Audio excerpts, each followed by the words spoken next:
The topic of the meditational deity Vajrabhairava is very large because there are many different forms of Vajrabhairava with many different physical configurations of faces and arms, legs, and secondary figures in the mandala.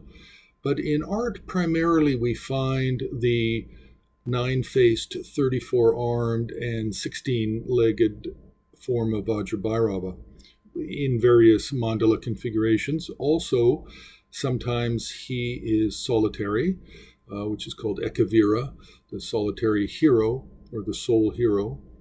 And then we have Vajrabhairava with consort, with Vajravitali, with one face and two arms. Now, a very big difference that you find in a lot of the paintings and sculpture is you find a difference in the configuration of how the faces are arranged. Now, historically, from Indian and Nepalese and early Tibetan sculptural works, we find that the faces are arranged in a stacked configuration. That means the nine faces are stacked in three tiers of three. So you can have, say, three vertical rows of three.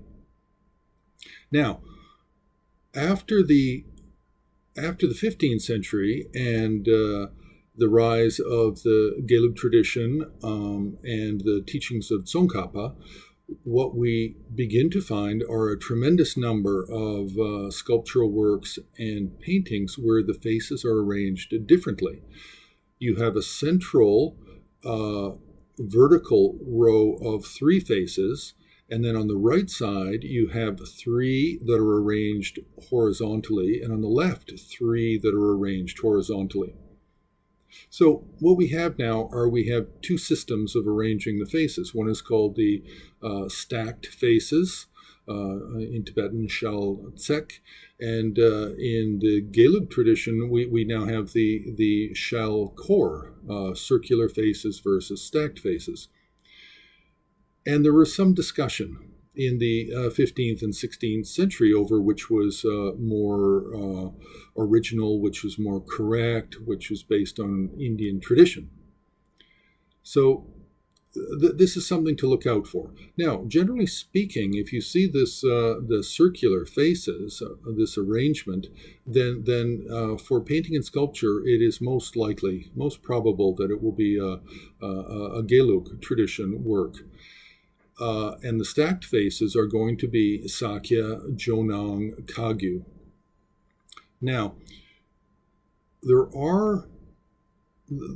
is an example coming out of Yuan period China, so the 13th, 14th century, where we have a textile image of the Shang lineage of Vajrabhairava with a very large mandala, lots of secondary figures.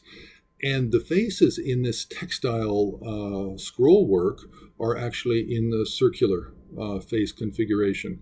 So this is interesting because then it shows that the circular faces didn't necessarily originate with Tsongkhapa and his followers, but could have predated, and it's merely that Tsongkhapa and the Gelug tradition adopted this configuration as their own. So this is something to be aware of is the stacked faces of Vajrabhairava in order to determine what tradition that it comes out of.